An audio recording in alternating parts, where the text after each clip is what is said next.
Tiedät varmaan sen tunteen, kun ulkona on pimeää, märkää ja kylmää. Sua masentaa ja kun pääset töistä kotiin, haluat vain maata sohvalla, katsella sarjaa ja syödä kaikkea roskaa.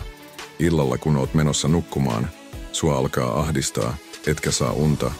Tiedät, että haluat muutosta ja paremman elämän, mutta et saa mitään aikaan.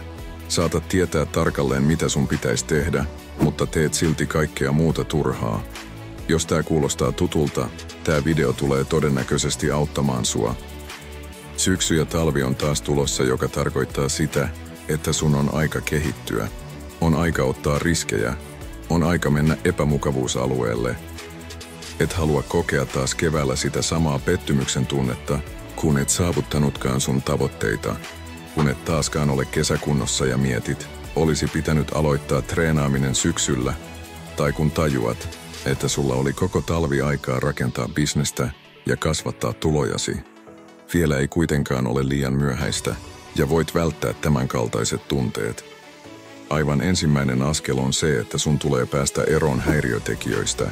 Sulla ei ole aikaa hukattavaksi. Mieti jokaista asiaa siltä kannalta, viekö se sua lähemmäs sun tavoitetta. Ja jos vastaus on ei, älä käytä siihen aikaa, ellei se ole välttämätöntä. Tulevan talven aikana jätä pois kaikki sellaiset asiat, jotka häiritsee tai hidastaa sun edistymistä. Etenkin sosiaalinen media vie sulta paljon aikaa ilman, että edes huomaat sitä. Voit käydä tarkistamassa sun ruutuajan ja saatat yllättyä. Paras vaihtoehto on poistaa kaikki somet, mutta jos tarvitset niitä esimerkiksi sun bisneksen pyörittämiseen, aseta itsellesi rajoituksia niiden käyttöön. Toinen tärkeä asia on määrittää tavoitteet. Eli mitä haluat saavuttaa kevääseen mennessä? Haluatko olla paremmassa kunnossa fyysisesti? Haluatko kasvattaa tulojasi tai aloittaa uuden liiketoiminnan? Jos tavoitteiden määrittäminen on hankalaa, voit ottaa esille kynän ja paperia ja tehdä seuraavasti. Kirjoita paperille 10 asiaa, jotka haluat saavuttaa kevääseen mennessä. Kun olet kirjoittanut tavoitteesi, mieti mikä näistä tavoitteista muuttaisi elämääsi eniten. Ympyröi tämä tavoite ja laita kaikki fokus siihen. Tää ei kuitenkaan tarkoita, että sun täytyy unohtaa muut tavoitteet, mutta määritä itselle sellainen tavoite, joka tulee olemaan sun ykkösprioriteetti. 3. vinkki on, herää aikaisin ja mene aikaisin nukkumaan, ja pyri tekemään vaikeimmat asiat aamulla heti kun heräät. Miksi? Koska aamulla on vähemmän häiriötekijöitä. Kukaan ei todennäköisesti soita sulle tai muutenkaan häiritse sua aikaisin aamulla. Ja kun hoidat vaikeimman asian aamulla, sun ei tarvitse koko loppupäivää stressata siitä, että se asia on vielä tekemättä. 4. askel kohti muutosta on jatkuva oppiminen ja kehittyminen. Jos haluat todella kehittyä, sun pitää olla valmis oppimaan jatkuvasti uutta. Käytä se aika, jonka ennen vietit somessa tai sarjoja katsoen, johonkin kehittävään ja hyödylliseen.